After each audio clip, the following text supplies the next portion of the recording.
봄이 오면 가장 먼저 하늘을 향해 피어나는 꽃 바로 목련입니다. 그 모습이 마치 나무에 핀 연꽃과 같다 하여 목련이라는 이름이 붙었죠. 순결하고 고귀한 자태 때문에 예로부터 사찰이나 정원에 많이 심어졌습니다. 학명인 매그놀리아 코부스는 프랑스 식물학자 피에르 마뇰의 이름과 주먹을 뜻하는 일본어 코부시에서 유래했습니다. 바로 이 주먹처럼 생긴 꽃봉오리가 목련의 핵심입니다. 아직 터지기 전 털옷을 입은 이 봉오리는 신이라 불리며 아주 귀한 약재로 대접받아왔습니다. 모양이 붓을 닮아 목필이라고도 불렀죠. 한의학에서 신이는 성질이 따뜻하고 매운맛을 가져 막힌 것을 뚫어주는 효능이 탁월합니다. 특히 풍한, 즉 차가운 기운으로 인한 비염, 축농증, 코막힘에 가장 대표적으로 사용되었습니다. 코를 시원하게 뚫어주고 콧물과 가래를 줄여주는 효과가 뛰어났다고 해요. 이로 인해 발생하는 두통이나 치통 완화에도 도움을 주었고 오한, 발열을 동반한 초기 감기 증상에도 널리 활용되었습니다. 현대 연구에서도 항염, 항산화 효과가 밝혀지고 있죠. 그렇다면 이 이로운 목련 우리 일상에선 어떻게 활용할 수 있을까요? 가장 대중적인 방법은 바로 목련꽃차입니다. 약효가 가장 풍부한 꽃봉오리 상태일 때 채취해서 그늘에 잘 말린 뒤 뜨거운 물에 서너 개를 넣고 3분에서 5분간 우려 마십니다. 은은하고 맑은 향이 코를 편안하게 하고 기관지 건강에도 도움을 줍니다. 목련은 맛있는 음식이 되기도 합니다. 다만 주의할 점이 있어요. 꽃술 부분은 알레르기를 유발할 수 있으니 반드시 제거하고 깨끗한 꽃잎만 사용해야 합니다. 이 꽃잎으로 바삭한 부침개를 만들거나 잘게 다져 만두소나 어묵의 향긋함을 더할 수 있습니다. 신선한 꽃잎은 샐러드에 넣거나 쌈 채소처럼 활용하고 설탕에 재워 향기로운 목련 시럽이나 식초에 담가 피클로도 만들 수 있습니다.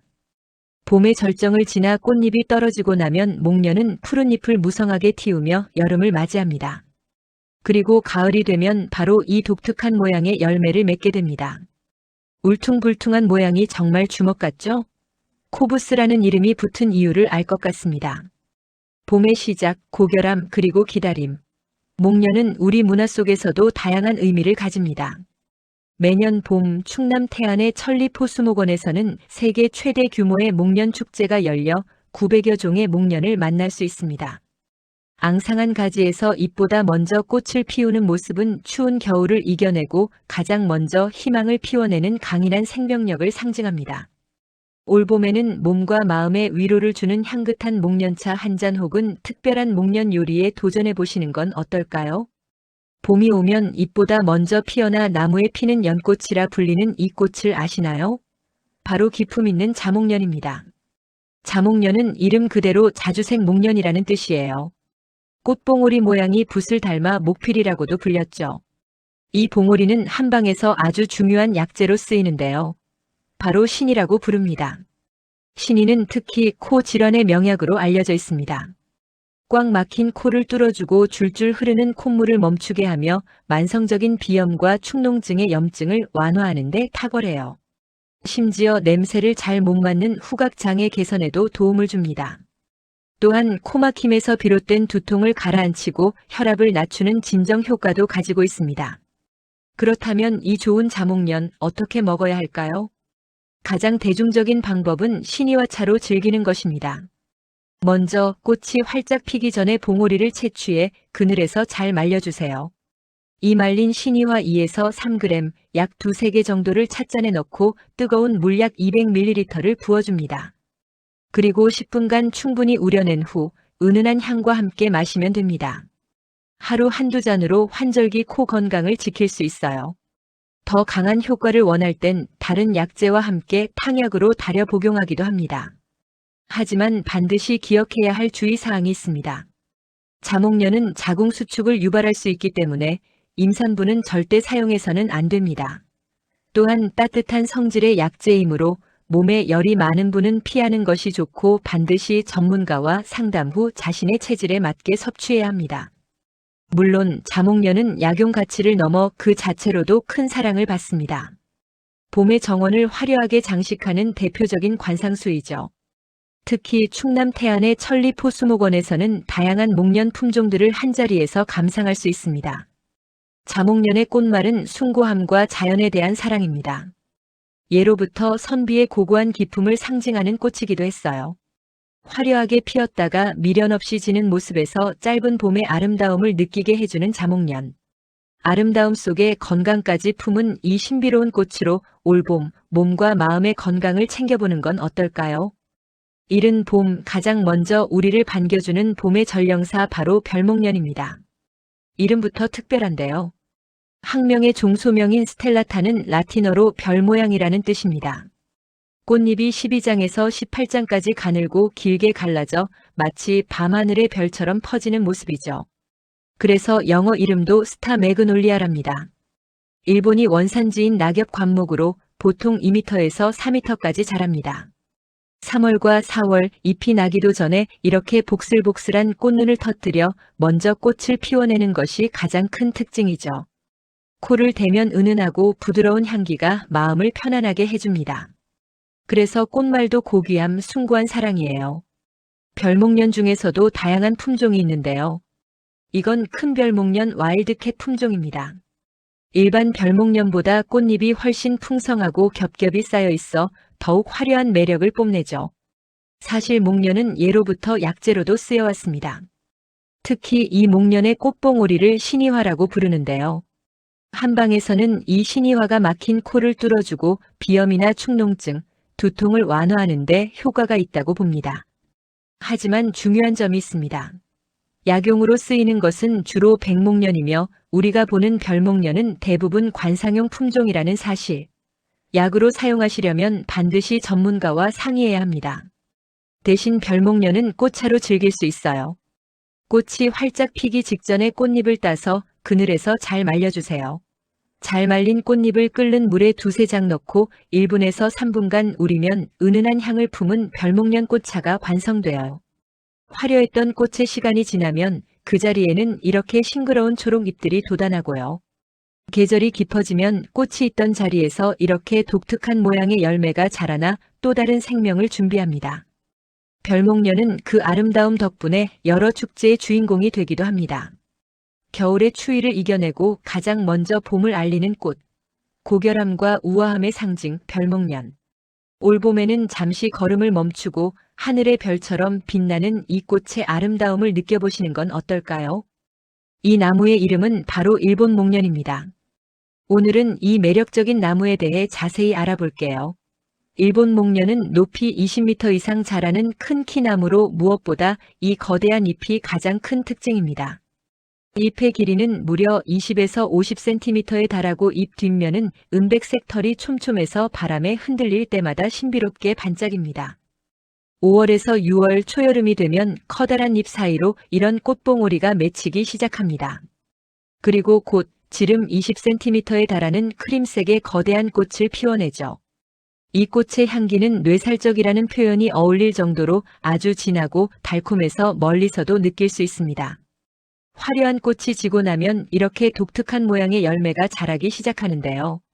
처음엔 연한 분홍빛을 띠다가 가을이 되면 붉게 익으면서 보석처럼 예쁜 빨간 씨앗들이 모습을 드러냅니다. 그럼 이름은 어떻게 지어졌을까요?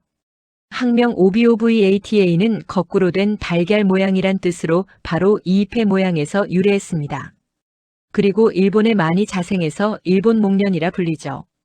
일본에서는 이 커다란 잎을 아주 유용하게 사용하는데요. 대표적인 것이 바로 호오바미소라는 향토 음식입니다. 잎 위에 된장과 채소 등을 올려 구워 먹는 요리로 잎의 은은한 향이 음식에 배어 풍미를 더해줍니다. 하지만 일본 목련의 진짜 가치는 약용 효과에 있습니다. 나무 껍질은 후박이라는 약재와 유사한 성분을 함유해 항염 및 진통 효과가 뛰어나고 위장 기능 개선과 기침 완화에 도움을 줍니다. 열매와 뿌리 껍질은 소화를 돕고 배에 가스가 차거나 변비가 있을 때 사용되었으며 혈압을 낮추고 암과 궤양 치료에도 효과가 있다는 연구 결과도 있습니다. 다만 약용으로 사용할 때는 반드시 전문가와 상담해야 한다는 점 잊지 마세요. 목재 또한 재질이 부드럽고 가공이 쉬워서 가구나 공예품, 심지어 악기 재료로도 활용됩니다. 커다란 잎은 보호와 포용을 웅장한 꽃은 품격과 고귀함을 상징하는 일본 목련. 보는 즐거움을 넘어 우리 삶에 다양한 이로움을 주는 정말 고마운 나무가 아닐까요? 산에서 자라는 목련이라 하여 산목련이라고도 불립니다. 한국의 산지, 특히 계곡 주변에서 자생하는 우리나라 토종나무죠. 이름의 유래는 여러 가지가 있는데요. 꽃 모양이 통나무를 파서 만든 그릇인 함지박처럼 크고 둥글어서 붙여졌다는 설과 활짝 핀 모습이 함박웃음처럼 환하고 풍성해 보인다는 설이 있습니다. 5월에서 6월 사이 깊은 산속에서 수줍게 피어나는데 그 모습이 마치 숲속의 신부처럼 청초하고 아름답습니다. 바로 이 꽃입니다. 순백의 꽃잎과 자주색 수술의 조화가 정말 아름답죠? 은은하고 부드러운 향기는 덤이고요. 꽃말은 수줍음으로 그 모습과 정말 잘 어울립니다. 북한에서는 이 꽃을 목란이라 부르며 국화처럼 귀하게 여긴다고 해요. 하지만 이 함박꽃나무는 그냥 예쁘기만 한 게 아닙니다. 오히려 그 진가는 놀라운 약효에 있다고 할 수 있는데요. 특히 아직 피지 않은 이 꽃봉오리는 신이화라는 이름의 귀한 약재로 쓰입니다. 전통적으로 코 건강에 특효라고 알려져 있죠. 지긋지긋한 비염, 축농증, 코막힘으로 고생하신다면 꼭 주목해주세요. 코 안의 염증을 가라앉히고 막힌 코를 뚫어주는 작용이 탁월합니다. 두통이나 치통 완화에 도움을 주고 폐렴, 기침, 피 섞인 가래에도 사용되었다는 기록이 있습니다. 자, 그럼 가장 궁금해하실 사용 방법 자세히 알려드릴게요. 가장 대중적인 건 바로 함박꽃차입니다. 먼저 이렇게 활짝 피기 전에 꽃봉오리를 채취합니다. 채취한 꽃봉오리를 깨끗이 씻은 후 꽃을 감싸고 있는 꽃받침과 줄기는 제거해주세요. 그 다음 김이 오른 찜기에 넣고 살짝 쪄줍니다. 이 과정에서 꽃봉오리가 갈색으로 변하며 구수한 향이 나기 시작할 거예요. 이제 찐 꽃봉오리가 서로 겹치지 않게 잘 펴서 바람이 잘 통하는 그늘에서 속까지 완전히 말려주면 완성입니다. 이렇게 정성껏 만든 꽃차 5에서 10g 정도를 뜨거운 물에 2-3분간 우려 마시면 됩니다. 은은한 향과 함께 심신이 안정되는 걸 느끼실 수 있을 거예요. 차로 마시는 것 외에도 말린 꽃봉오리 4에서 12g을 물 1리터에 넣고 달여서 하루 2-3회 나누어 마시기도 합니다. 가루를 내어 환으로 만들거나 잔가지나 껍질을 달여 쓰기도 하죠. 다만 약으로 사용할 땐 반드시 전문가와 상의해야 한다는 점 잊지 마세요. 과다 복용은 오히려 두통이나 어지럼증을 유발할 수 있습니다. 그리고 시간이 흘러 꽃이 지고 가을이 오면 이렇게 독특하게 생긴 붉은 열매를 맺습니다. 열매가 익으면 껍질이 터지면서 선명한 주황색 씨앗이 모습을 드러냅니다. 청순함과 고결함의 상징 함박꽃나무. 이 식물의 이름은 바로 모시대입니다. 잎이나 줄기의 질감이 마치 배를 짜는 모시처럼 질기다고 해서 모시대라는 정겨운 이름이 붙었다고 전해집니다. 동의보감에도 기록될 만큼 귀한 약재였습니다. 특히 폐와 기관지 건강에 탁월한 효능을 보이는데요. 모시대의 풍부한 사포닌 성분은 강력한 진에 거담 작용을 합니다. 쉽게 말해 끈질긴 기침을 멎게 하고 가래를 사귀는데 아주 효과적이라는 뜻이죠. 그래서 예부터 감기나 만성기관지염으로 고생할 때 약처럼 달여 마시곤 했습니다. 또한 몸에 열을 내리고 독소를 풀어주는 해독작용도 뛰어납니다. 인후염이나 편도선염처럼 목이 붓고 아플 때도 모시대가 염증을 가라앉히는 데 도움을 줍니다. 영양학적으로도 아주 훌륭한데요. 칼슘인 철분 같은 필수 무기질과 단백질, 당질 등이 풍부하게 들어있어 산에서 나는 소고기라는 별명이 있을 정도입니다. 덕분에 피로 회복과 면역력 강화는 물론 성장기 어린이나 골다공증 예방이 필요한 분들에게도 더할 나위 없이 좋은 식재료입니다. 자, 그럼 이렇게 몸에 좋은 모시대 어떻게 먹어야 가장 맛있고 효과적일까요? 가장 대중적이고 사랑받는 방법은 바로 나물 무침입니다. 봄철 갓 돋아난 연한 순과 잎을 준비해주세요. 끓는 물에 소금을 약간 넣고 모시대를 넣어 30초에서 1분 정도만 살짝 데칩니다. 오래 데치면 물러지니 아삭한 식감을 살리는 게 중요해요. 데친 나물은 즉시 찬물에 헹궈 열기를 빼고 물기를 손으로 꼭 짜줍니다. 이제 양념을 할 차례.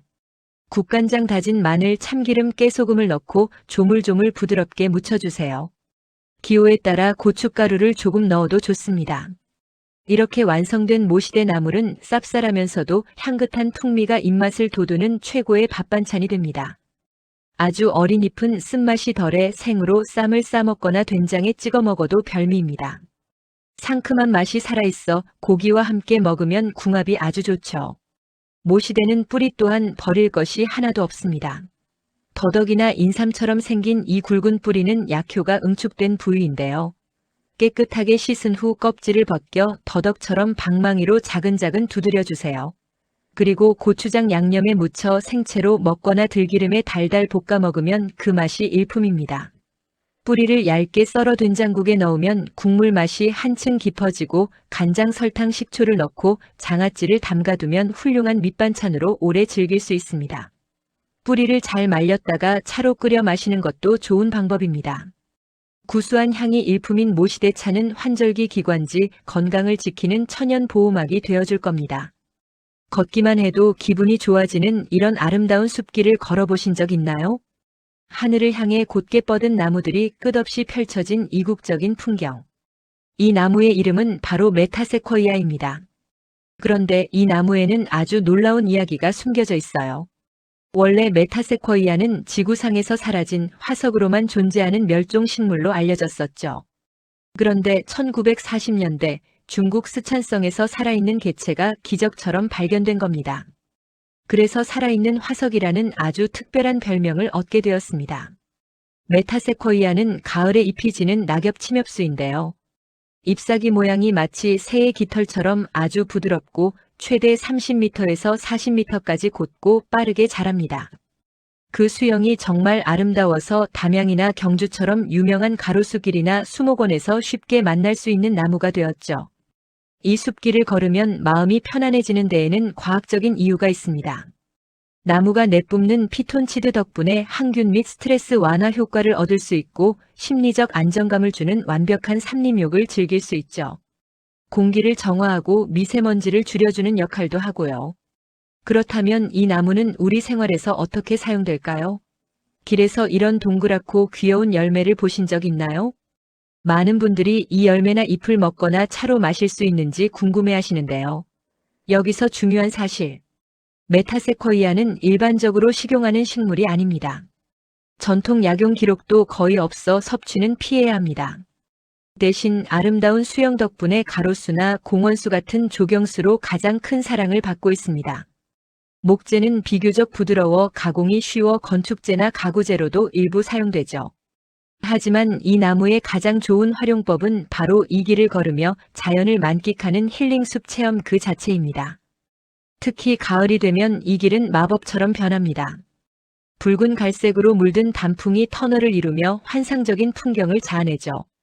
전남 담양의 메타세쿼이아 길은 가을 단풍 시즌이 되면 수많은 관광객과 사진작가들로 붐비는 명소입니다.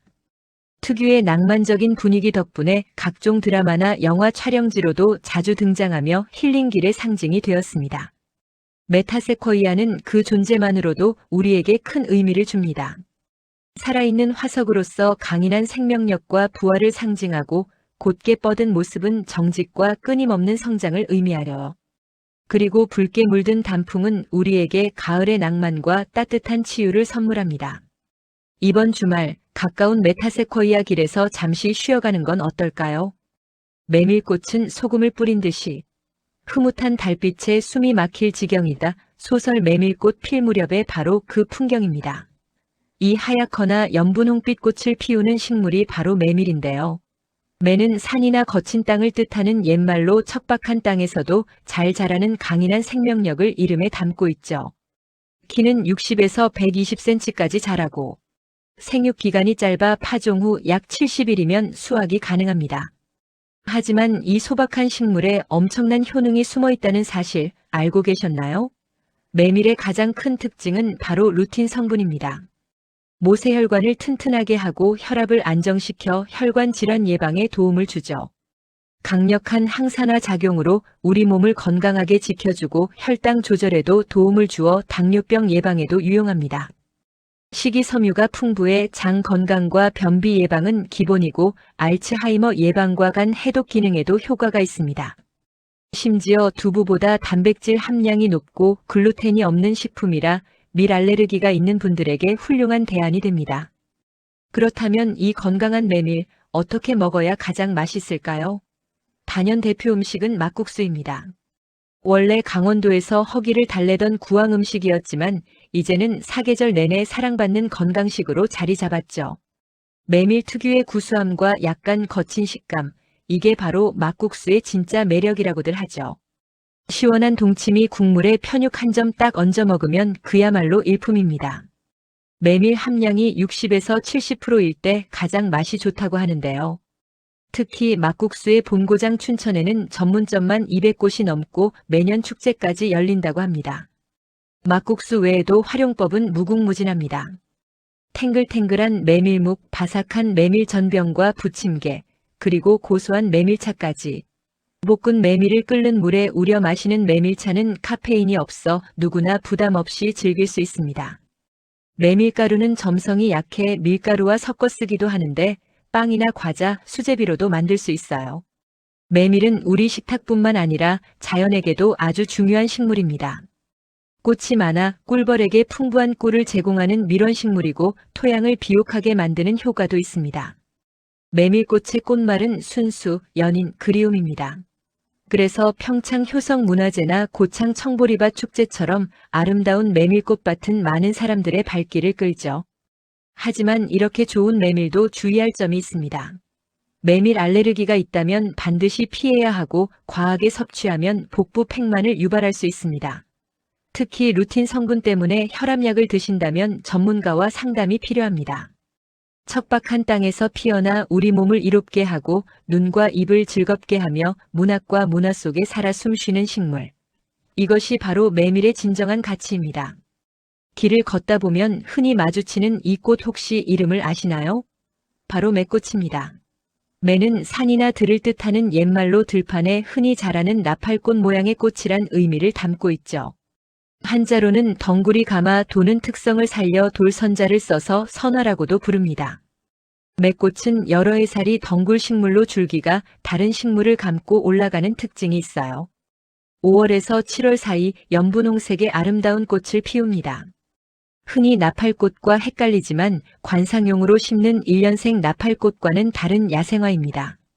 그런데 이토록 흔한 들꽃에 우리 조상들의 지혜가 담긴 놀라운 효능이 숨겨져 있다는 사실 알고 계셨나요?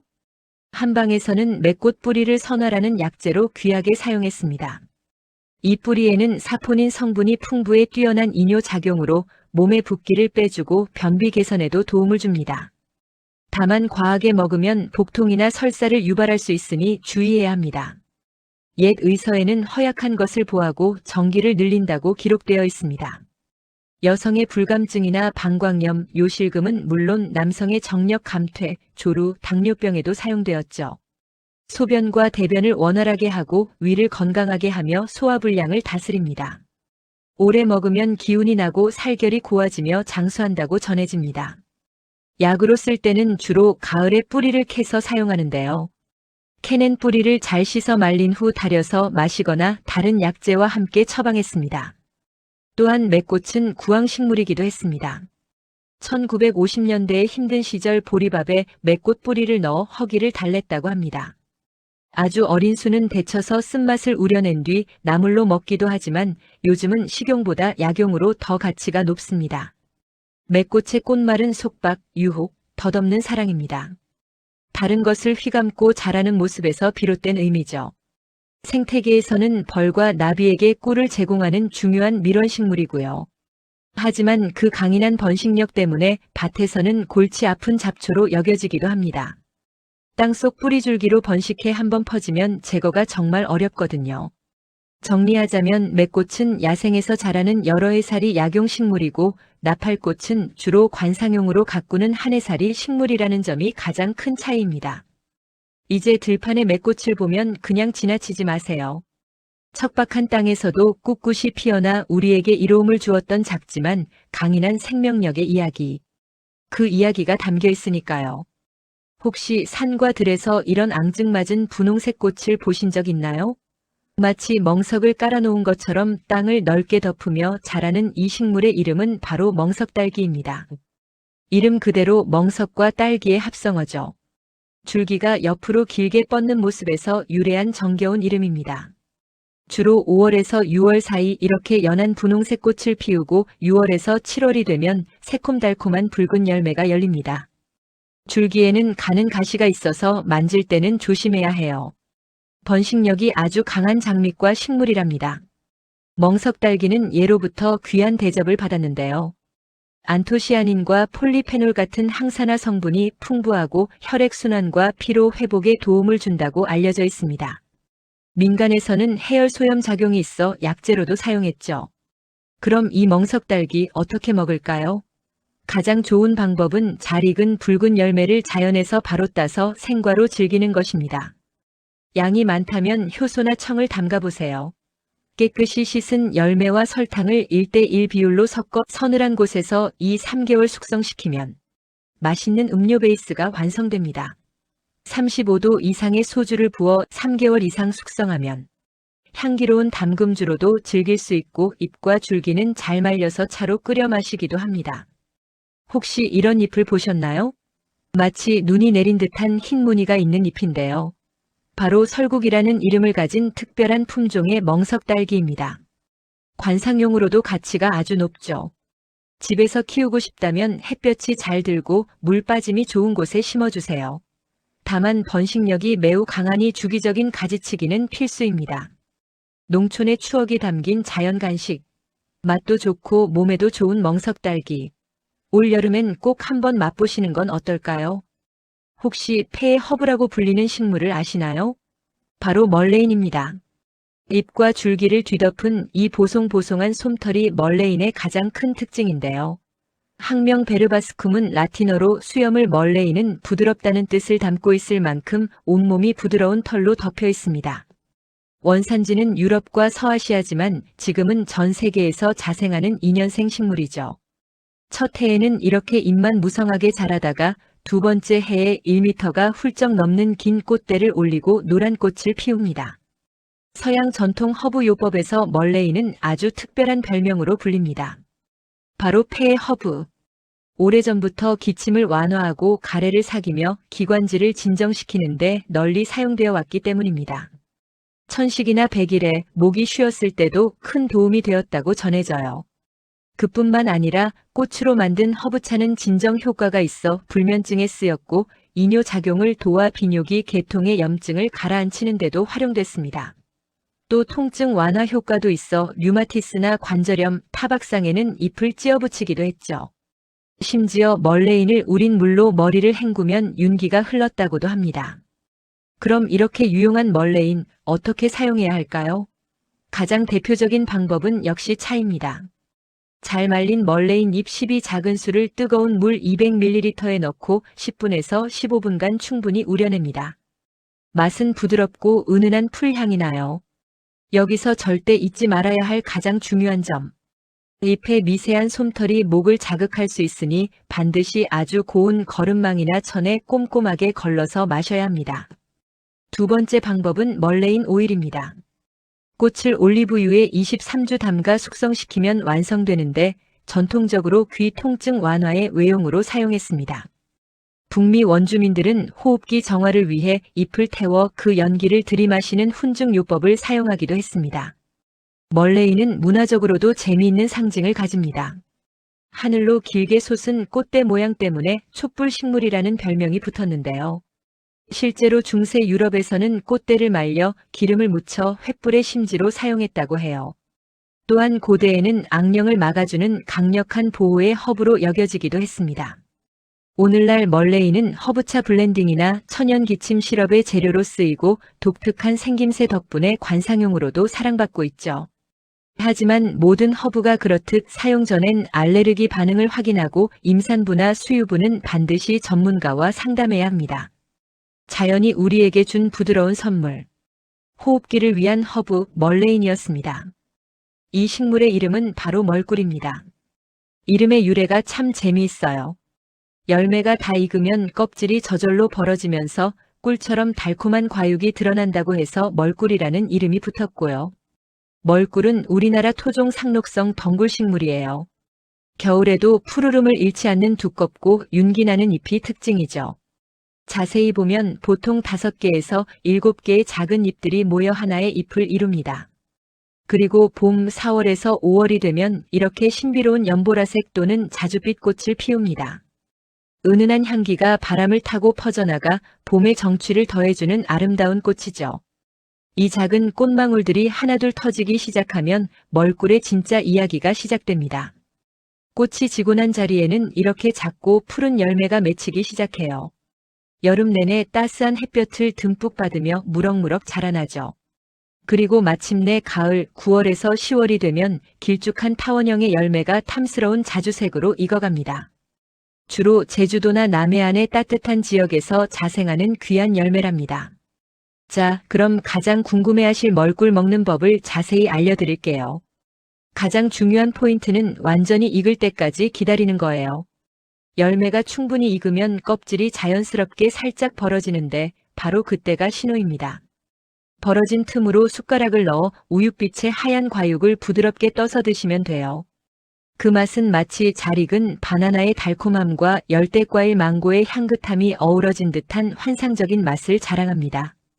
다만 과육 속에 씨가 아주 많으니 꼭 뱉어내셔야 한다는 점 잊지 마세요. 생과로 즐기는 것 외에도 활용법은 무궁무진합니다. 과육을 설탕과 1:1 비율로 버무려 멀꿀청을 담그면 사계절 내내 향긋한 에이드나 차로 즐길 수 있고요. 오랫동안 뭉근하게 졸여 멀꿀잼을 만들면 빵이나 요거트에 곁들이기 좋은 특별한 맛이 완성됩니다. 전통 방식 그대로 효소를 담가 약용으로 사용하기도 합니다. 사실 멀꿀은 맛뿐만 아니라 효능도 뛰어난데요. 민간요법과 한방 자료에 따르면 다양한 이로움이 있다고 전해집니다. 먼저 풍부한 당분과 유기산이 지친 몸에 활력을 줘 피로 회복에 도움을 주고 항산화 성분은 면역력을 보강하는 데 이롭다고 해요. 특히 덩굴과 어린 잎을 말려 차로 달여 마시면 환절기 기관지를 보호하는 데 좋다고 알려져 있습니다. 또한 불필요한 수분을 배출시키는 이뇨 작용을 도와 부종 완화에도 쓰였다고 합니다. 다만 이 정보는 참고용으로만 활용해 주세요. 혹시 집에서 직접 키워보고 싶으신가요? 멀꿀은 햇볕이 잘 들고 물 빠짐이 좋은 토양을 좋아해요. 덩굴 식물이니 타고 올라갈 지지대를 꼭 설치해 주셔야 하고요. 추위에는 약한 편이라 중부 지방에서는 겨울철 월동 관리가 필요합니다. 최근에는 남해안 지역 농가에서 특산물로 판매되기도 하고 친환경 농업 체험 행사에서 희귀 토종 과일로 소개되며 인기가 높아지고 있어요. 명실상부한 토종 슈퍼푸드로 주목받고 있는 셈이죠. 혹시 으름덩굴과 헷갈리실 수도 있는데요. 열매 모양은 비슷하지만 멀꿀이 잎이 더 두껍고 맛도 다르답니다. 우리 땅이 키워낸 숨겨진 보물, 멀꿀. 그 낯설지만 한번 맛보면 잊을 수 없는 달콤한 매력. 기회가 된다면 꼭 한번 경험해 보시길 바랍니다. 이 선명한 붉은 열매를 보신 적 있나요? 멀리서도 눈에 확 띄어 시선을 사로잡는 나무. 바로 멋나무입니다. 왜 멋나무냐고요? 이름의 유래는 멀리서도 눈에 잘 띄는 나무라는 뜻에서 왔습니다. 그 이름처럼 가을과 겨울이 되면 붉은 열매가 가지마다 가득 열려 멀리서도 그 존재감을 뽐냅니다. 멋나무는 높이 10에서 15m까지 자라는 늘 푸른 상록 화렵 교목입니다. 잎은 이렇게 두껍고 표면에 윤기가 흐르며 가장자리는 매끈한 것이 특징이죠. 봄이 지나 5월에서 6월이 되면 이렇게 작고 하얀 꽃들을 피워내고 이 꽃들이 지고 나면 10월부터 12월까지 마침내 선명한 붉은 열매를 맺습니다.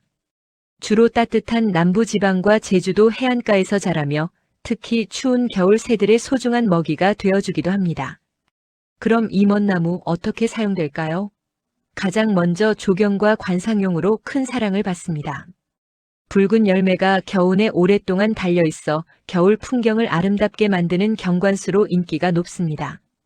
그래서 가로수나 공원수, 정원수로 많이 심고 서양의 호랑가시나무처럼 크리스마스 장식 소재로도 활용됩니다.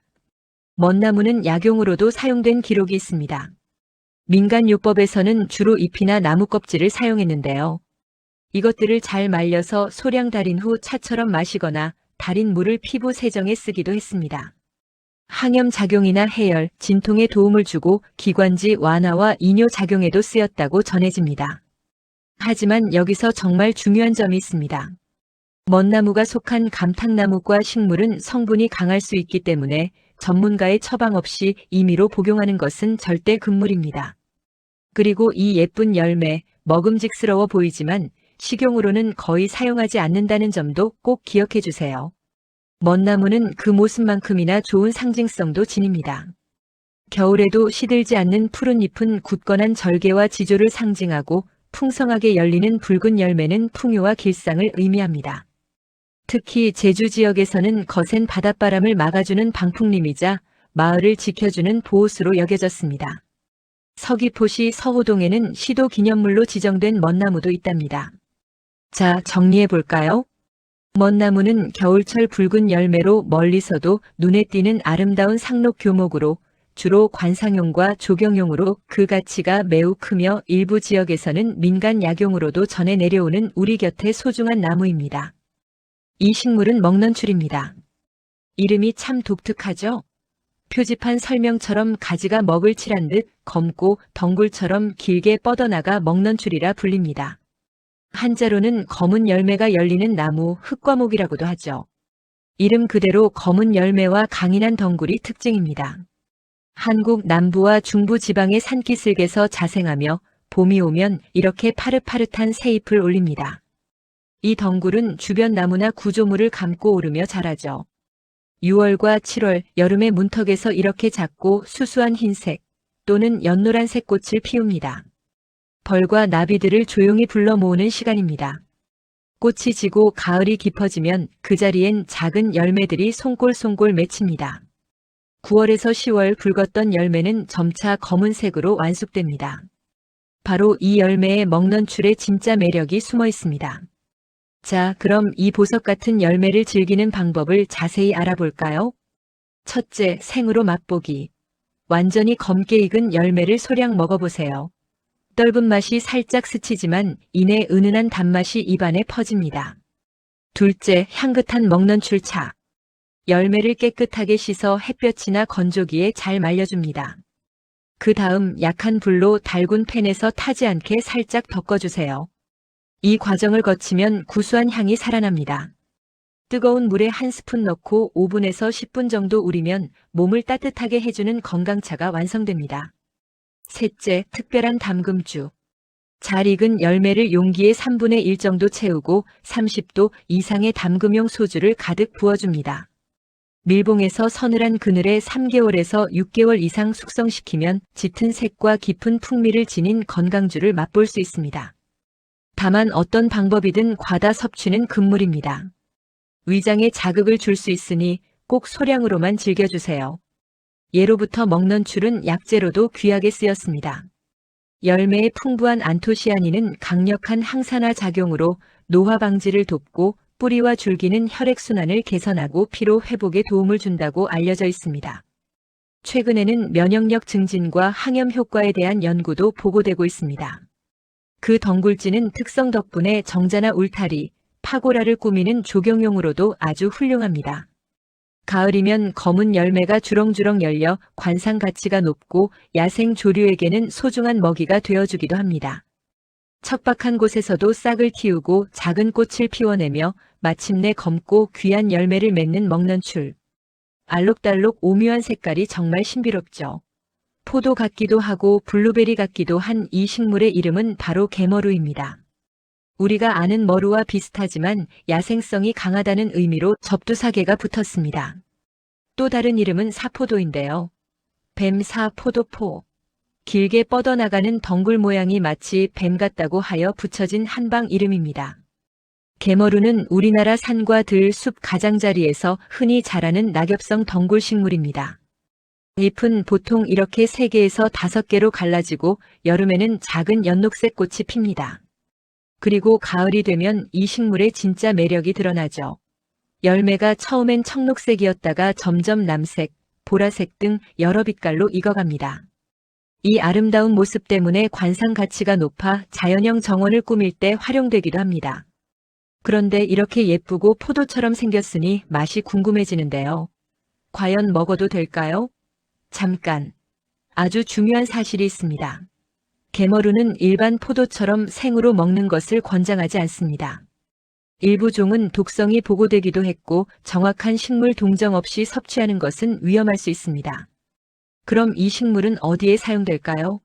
사실 개머루는 예로부터 귀한 약재로 쓰였습니다.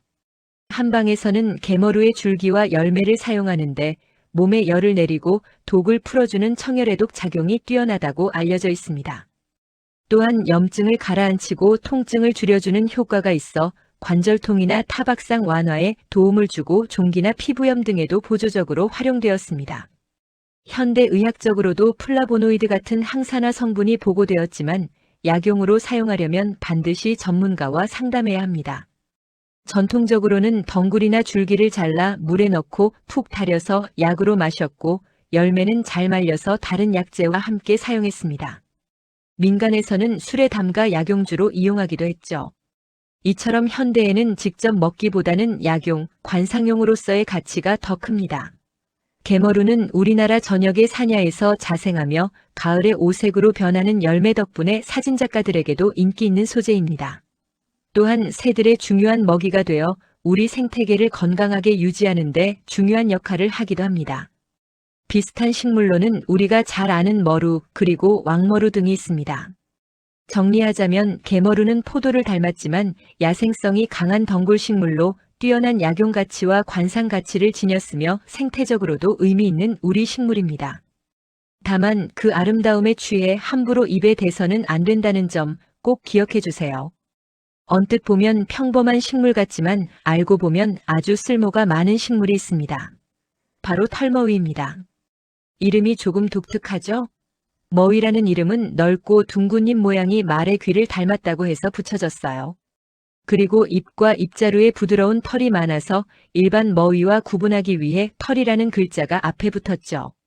털머위는 국화과에 속하는 여러 해살이풀로 크고 윤기가 흐르는 둥글고 두툼한 잎이 특징입니다. 주로 그늘지고 습한 곳이나 해안가, 숲 가장자리에서 잘 자라는데요. 쌀쌀한 가을, 바로 10월에서 11월 사이에 이렇게 아름다운 노란 국화 모양의 꽃을 피웁니다. 그래서 늦가을의 국화라는 별명도 가지고 있죠. 그럼 이 털머위 어떻게 활용할까요? 가장 먼저 식용으로 먹는 방법을 자세히 알려드릴게요. 어린 잎은 나물로 먹을 수 있습니다. 쓴맛이 강하기 때문에 중요한 과정이 필요한데요. 반드시 끓는 물에 데친 후 찬물에 충분히 우려내야 합니다. 이렇게 쓴맛을 제거한 뒤 나물로 무쳐 먹거나 쌉싸름한 맛을 살려 쌈채소로 즐길 수도 있고 장아찌를 담그거나 튀김으로 만들어도 별미입니다. 털머위는 전통적으로 약용으로도 사용되었습니다. 민간요법과 한방에 따르면 진해, 거담 작용이 있어 기침이나 가래를 완화하는 데 도움을 준다고 알려져 있고요. 해독과 소염 작용으로 종기나 피부 염증을 다스리고 이뇨 작용을 돕는 효능도 있다고 합니다. 하지만 여기서 꼭 알아야 할 주의사항이 있습니다. 털머위를 포함한 머위류에는 피롤리지딘 알칼로이드라는 성분이 소량 들어있습니다. 이 성분을 장기간 너무 많이 섭취하면 간에 부담을 줄 수 있어요. 그래서 앞서 말씀드린 것처럼 어린 잎을 데쳐서 독성을 중화시켜 먹는 방식이 안전합니다. 먹는 것 외에도 털머위는 관상용으로 큰 사랑을 받습니다. 시원하게 뻗은 잎과 늦가을을 장식하는 노란 꽃이 아름다워 정원의 지피식물로 많이 활용되죠. 특히 일본에서는 츠와부키라고 불리며 전통 정원을 꾸미는 식물로 인기가 높습니다. 강한 생명력 덕분에 인내와 강인함의 상징이 되기도 합니다. 우리나라에서는 제주도와 남해안 일대에서 자생하는 모습을 볼 수 있죠. 나물로도 약으로도 그리고 눈을 즐겁게 해주는 꽃으로도 다양한 얼굴을 가진 털머위. 그 매력을 기억해 주세요. 봄이 되면 우리 주변에서 흔히 볼 수 있는 이 푸른 잎들.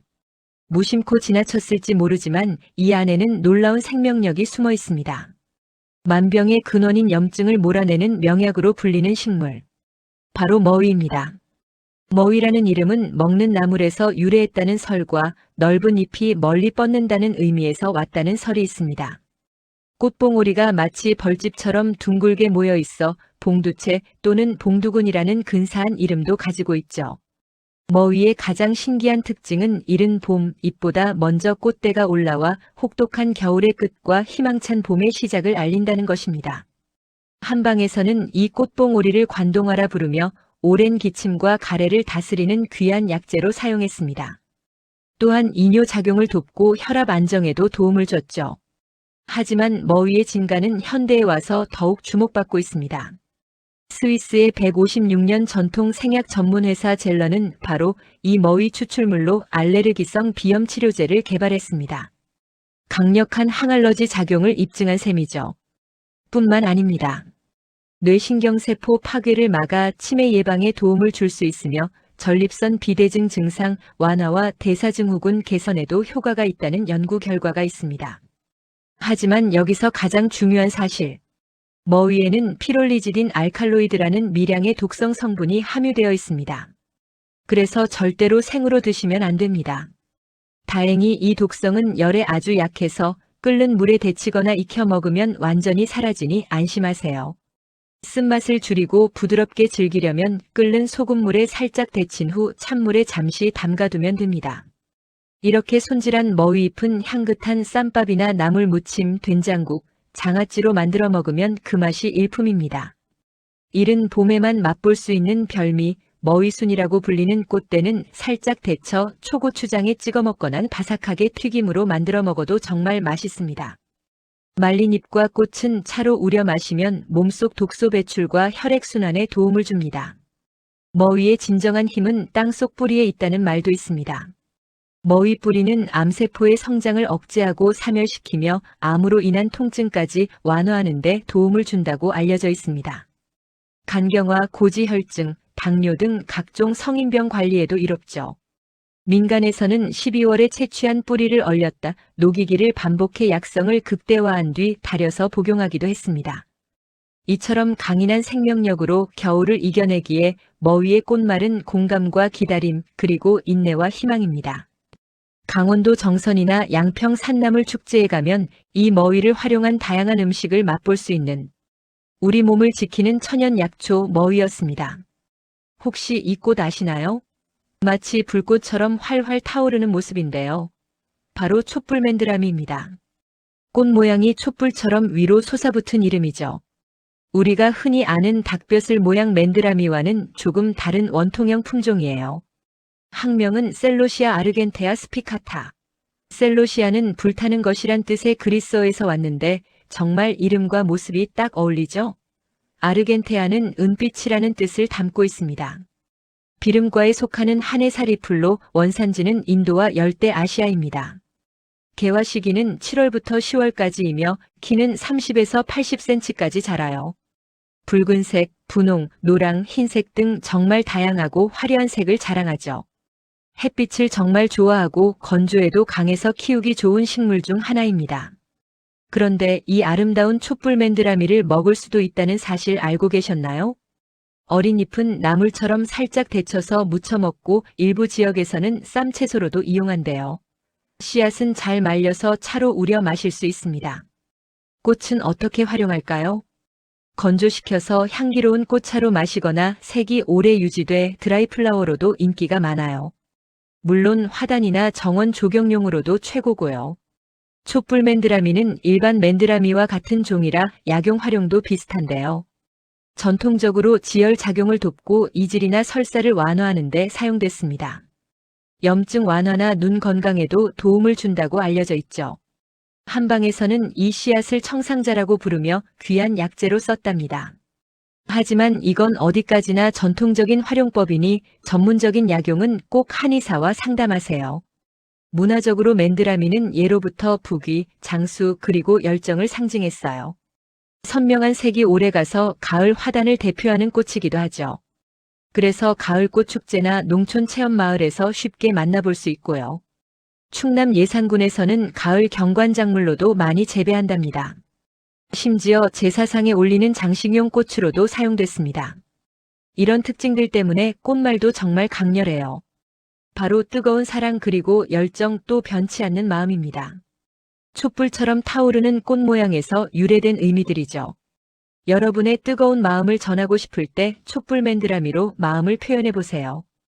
이 꽃의 이름은 바로 여우꼬리 맨드라미입니다. 이름이 참 독특하죠? 왜 여우꼬리라는 이름이 붙었을까요?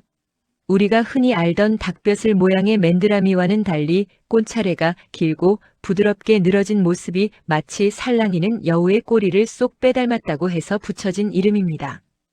영어 이름은 울플라워라고도 불리는데요. 깃털 장식 같기도 하고 부드러운 양털 같기도 한 모습이 참 잘 어울립니다. 우리나라에서는 주로 7월부터 10월까지 길게 꽃을 피우는데 정열적인 빨강, 사랑스러운 분홍 발랄한 주황과 노랑까지 색깔이 아주 다채롭습니다.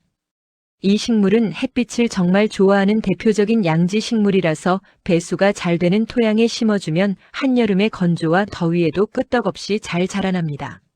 그래서 여름부터 가을까지 화단을 화려하게 지켜주는 고마운 존재이죠. 그런데 이렇게 아름다운 모습 뒤에 놀라운 효능이 숨겨져 있다는 사실 알고 계셨나요? 예로부터 한방에서는 맨드라미꽃을 개관화 그리고 그 씨앗은 개관자라 부르며 아주 귀한 약재로 사용해왔습니다. 동의보감에 따르면 맨드라미는 지혈작용이 뛰어나다고 기록되어 있습니다. 그래서 코피나 혈변, 치질 출혈은 물론이고 여성의 자궁 출혈과 같은 각종 출혈성 질환에 보조적으로 널리 사용되었습니다. 또한 이질이나 만성적인 설사를 멎게 하는데도 도움을 주며 항염 작용이 있어 피부 질환이나 눈의 충혈을 완화하는 데도 효과가 있다고 알려져 있습니다. 정말 팔방미인이죠? 다만 약용으로 사용할 때는 반드시 전문가와 상담 후 자신의 체질에 맞게 사용하는 것이 안전합니다. 그렇다면 가정에서는 어떻게 활용할 수 있을까요? 자세히 알아볼까요? 첫 번째는 바로 약용차입니다. 잘 말린 꽃이나 씨앗을 한두 꼬집 정도 넣고 따뜻한 물에 끓여내면 혈액순환에 도움을 주는 건강차가 완성됩니다. 붉은 빛깔이 참 곱겠죠. 두 번째, 놀랍게도 식용이 가능합니다.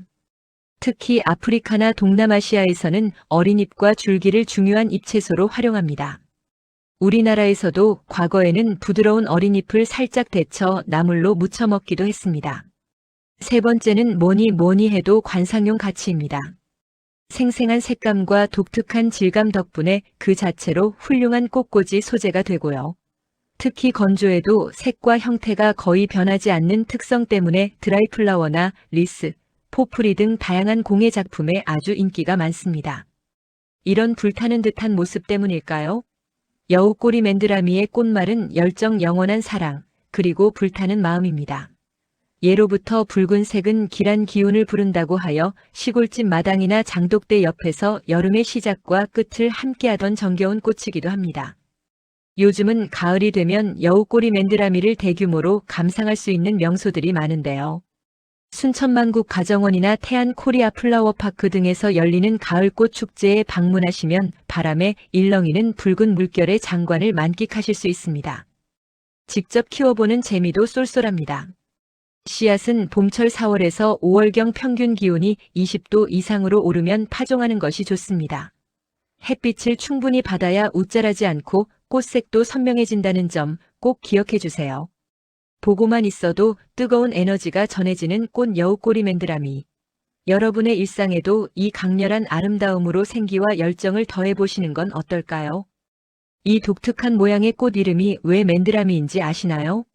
원래는 닭의 벼슬을 닮았다고 해서 개관화라고 불렸어요. 닭의 벼슬관자를 쓰죠. 이 개관화라는 이름이 우리말로 바뀌면서 맨드라미가 되었답니다. 맨드라미는 이런 닭벼슬 모양만 있는 게 아니에요. 이렇게 깃털처럼 생긴 깃털형 맨드라미도 있죠. 색깔도 아주 다양해서 붉은색, 자주색은 물론이고 이렇게 노란색, 주황색, 흰색 꽃도 피웁니다. 한해 사리풀로 주로 여름부터 가을까지 피어나고 더위와 건조에도 강의 화단에서 흔히 볼 수 있습니다. 이 아름다운 맨드라미는 예로부터 귀한 약재로도 쓰였습니다. 한약명으로는 개관화라고 부르죠. 주로 이 화려한 꽃과 씨앗을 약용으로 사용하는데요. 전통 한방에서는 지혈작용이 뛰어나다고 알려져 있습니다. 코피나 자궁 출혈 같은 출혈 증상에 사용되었죠. 또한 설사나 이질을 완화하는 데도 도움을 줍니다. 혈액이 뜨거워져 발생하는 혈열로 인한 출혈을 개선하고 염증을 가라앉히는 효과도 있습니다. 현대에 와서는 맨드라미의 더 놀라운 효능들이 주목받고 있습니다. 암을 예방하고 간 기능을 개선하는 데 도움을 주며 면역력을 증진시키고 노화를 늦추는 약초로 알려져 있습니다. 꾸준히 차로 마시면 눈이 밝아지고 심장이 튼튼해지는 고급 약차로 대접받기도 합니다. 특히 맨드라미 꽃차는 맛과 향, 효능 모두를 잡은 최고의 차 중 하나입니다. 맛은 약간 쓰고 달며 성질은 서늘해서 몸에 열을 내리는 데 좋습니다. 눈 건강과 혈액순환 개선에 탁월하며 심장질환 예방에도 도움을 줍니다. 갱년기 여성 질환을 개선하고 피부 세포 재생을 촉진해 피부 미용에도 좋습니다. 심지어 목욕물에 우려내 사용하기도 하고 위장 건강과 체지방 감소에도 효과가 있다고 하네요. 꽃을 그대로 말려 사용하기보다는 팬에 살짝 덮어서 사용하면 맛과 효과가 더 좋아집니다. 차로 마실 때는 이렇게 잘 말려 덮은 꽃 2-3g 정도를 뜨거운 물에 넣고 붉은 빛이 우러나올 때까지 기다렸다 마시면 됩니다. 약재로 쓸 때는 말린 꽃을 진하게 달여서 지혈이나 설사 완화 목적으로 복용했습니다. 의외로 식용도 가능한데요. 어린 잎은 데쳐서 나물로 무쳐 먹을 수 있고 씨앗은 일부 지역에서 곡물처럼 활용하기도 했다고 합니다. 하지만 주로 관상용이나 약용으로 많이 쓰이죠. 다만 효능이 뛰어난 만큼 전문 한의사와의 상담 없이 장기간 복용하는 것은 피하는 것이 안전합니다. 맨드라미의 꽃말은 뜨거운 사랑, 열정, 불타는 마음입니다. 그 강렬한 붉은빛 덕분에 정열과 생명력의 상징이 되었죠. 또한 장수라는 꽃말도 있어 민간에서는 건강과 길상을 기원하는 의미로 사랑받았습니다. 이 불꽃 같은 색이 애군을 막고 복을 부른다고 믿었기 때문입니다. 예로부터 붉은색은 부와 건강, 장수를 상징했으니까요. 가을이 되면 농가 마당이나 꽃축제에서 흔히 볼 수 있었던 맨드라미. 많은 이들에게 어린 시절 시골 마당을 떠올리게 하는 향수 어린 꽃이기도 합니다. 단순한 꽃이 아니라 우리의 건강을 지켜주고 마음에 뜨거운 열정을 불어넣어주는 귀한 약초 맨드라미였습니다. 이 화려한 잎을 가진 식물 트리컬러 아마란스입니다. 우리말로는 삼색비름 또는 무지개비름이라고 불리죠. 그 이름 아마란스는 그리스어 아마란토스에서 왔는데요. 시들지 않는 꽃 즉 불멸의 꽃이라는 아주 멋진 뜻을 가졌습니다. 뒤에 붙은 트리컬러는 이름 그대로 세 가지 색을 의미해요. 잎에 선명하게 나타나는 녹색, 노란색, 그리고 붉은색의 조화 때문이죠. 영어 이름도 재미있습니다. 바로 요셉의 코트. 성경 속 요셉이 입었던 화려한 채색 옷에 빗대어 그 아름다움을 표현한 것입니다. 원산지는 인도와 동남아시아 같은 열대 아시아 지역입니다. 한 해만 사는 초본 식물이지만 키는 60에서 150cm까지 자라요. 꽃은 비교적 수수하지만 잎이 워낙 화려해서 관상용으로 큰 사랑을 받죠. 특히 여름철 뜨거운 햇살 아래에서 그 색이 더욱 선명해집니다. 하지만 이 식물은 단순히 보기만 하는 식물이 아닙니다. 영양이 풍부한 잎채소로도 이용되는데요. 베타카로틴과 비타민 A, C는 물론 철분, 칼슘, 식이섬유가 풍부합니다. 강력한 항산화 성분인 플라보노이드도 함유하고 있죠. 그래서 전통적으로 면역력을 높이고 빈혈을 예방하며 눈과 피부 건강에 도움을 준다고 알려져 있습니다. 물론 약용으로 사용할 땐 전문가의 조언이 필요합니다. 자, 그럼 가장 궁금해하실 사용법과 먹는 방법을 자세히 알아볼까요? 먼저 어린 잎은 훌륭한 나물 반찬이 됩니다. 살짝 데쳐서 국간장, 참기름, 마늘을 넣고 조물조물 무쳐보세요. 부드러우면서도 독특한 풍미를 느낄 수 있습니다. 된장국이나 맑은 국에 넣어서 시금치처럼 활용할 수도 있고요. 볶음 요리도 아주 맛있습니다. 마늘과 고추를 넣고 기름에 살짝 볶아내면 밥도둑이 따로 없죠. 아주 연한 어린 잎은 샐러드 채소로도 손색이 없습니다. 동남아시아 요리에서는 더욱 중요한 식재료로 쓰입니다. 인도, 베트남, 필리핀 등지에서는 스프나 카레, 볶음 요리에 흔히 사용되죠. 특히 코코넛 밀크와 함께 부드럽게 끓여내는 요리는 별미 중의 별미입니다. 물론 그 화려함 덕분에 관상용으로도 최고입니다. 정원 가장자리를 따라 심거나 화단의 중심에서 포인트를 주는 식물로 제격이죠. 도시 조경에서도 다채로운 색감을 더하기 위해 많이 사용됩니다.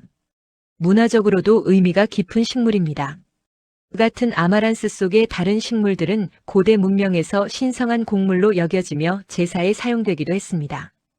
이 화려한 색 덕분에 풍요와 다산, 그리고 이름처럼 불멸을 상징하기도 하죠. 키우는 것도 어렵지 않습니다. 햇빛을 아주 좋아해서 양지 바른 곳에 심는 것이 좋고요.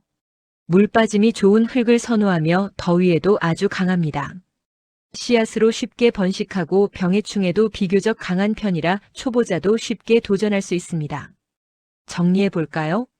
트리컬러 아마란스는 화려한 잎으로 눈을 즐겁게 하는 관상식물이자 영양가 높은 열대 채소이며 풍요와 불멸을 상징하는 문화적 의미까지 담고 있습니다. 관상과 식용을 겸하는 정말 매력적인 여름 식물이죠. 여름의 끝자락에서 가을의 시작을 알리는 신비로운 보랏빛 물결. 때로는 이렇게 순백의 모습으로도 우리를 반겨주기도 하죠. 오늘의 주인공, 바로 무늬 맥문동입니다. 맥문동이라는 이름은 보리처럼 길고 가는 잎 모양에서 맥을, 겨울에도 시들지 않는 생명력에서 동을 따왔고 잎 가장자리에 흰 줄무늬 덕분에 무늬라는 이름이 더해졌습니다. 여러 해살이 상록식물로 사계절 내내 정원을 푸르게 지켜주죠. 7월에서 8월이 되면 이렇게 보라색 꽃이 이삭처럼 피어나고 가을에는 보석 같은 검은 열매를 맺습니다. 아름다운 모습만큼이나 놀라운 효능도 지녔는데요. 주로 뿌리를 약재로 사용합니다. 한방에서는 맥문동이 기관지를 보호하고 기침과 가래를 완화하며 폐에 열을 내려준다고 알려져 있습니다.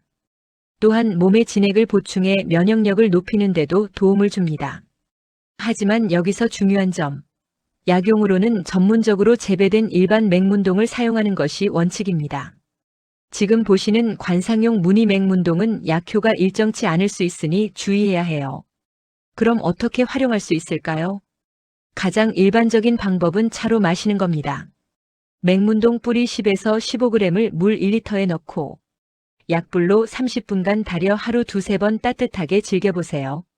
뿌리 달인 물에 꿀을 섞어 청이나 액기스로 만들어두면 기관지가 약할 때 좋습니다. 삼계탕이나 약밥, 건강죽 같은 약선 요리에 넣어 영양을 더하기도 하죠. 맥문동은 우리 문화 속에서도 아름다운 풍경을 만들어냅니다. 전북 고창의 학원농장이나 영광 불갑사에 가면 여름 끝자락에 만개한 보랏빛 맥문동 군락의 장관을 만날 수 있죠. 조경식물로서의 가치도 뛰어납니다.